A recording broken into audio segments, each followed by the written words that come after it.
کاف ہا یا عین سواد، یہ تمہارے پروردگار کی مہربانی کا بیان ہے جو اس نے اپنے بندے زکریا پر کی تھی جب انہوں نے اپنے پروردگار کو دبی آواز سے پکارا اور کہا کہ اے میرے پروردگار، میری ہڈیاں بڑھاپے کی وجہ سے کمزور ہو گئی ہے اور سر سولا مارنے لگا ہے، اور اے میرے پروردگار، میں تجھ سے مانگ کر کبھی محروم نہیں رہا، اور میں اپنے بعد اپنے بھائی بندوں سے ڈرتا ہوں، اور میری بیوی بانجھ ہے، تو مجھے اپنے پاس سے ایک وارث عطا فرما جو میری اور یعقوب کی اولاد کی میراث کا مالک ہو،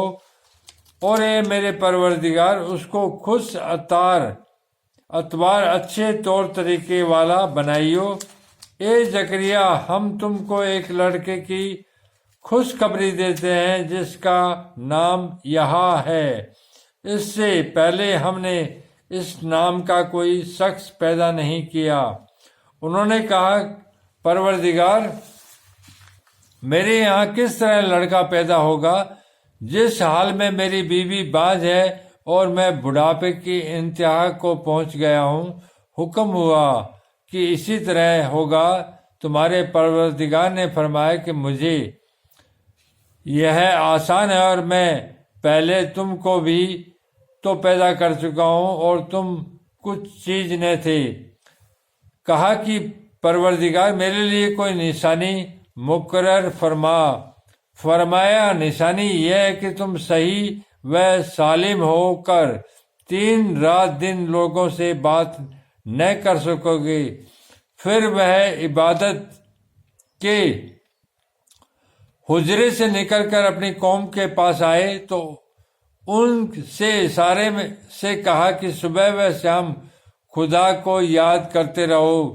اے یہاں ہماری کتاب کو زور سے پکڑے رہو، اور ہم نے ان کو لڑکپن ہی میں حکم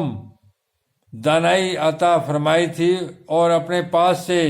شفقت اور پاکیزگی دی تھی کہ وہ پرہیزگار تھے اور ماں باپ کے ساتھ نیکی کرنے والے تھے اور سرکش اور نافرمان نہیں تھے، اور جس دن پیدا ہوئے اور جس دن وفات پائیں گے اور جس دن زندہ کر کے اٹھائے جائیں گے ان پر سلام اور رحمت ہے۔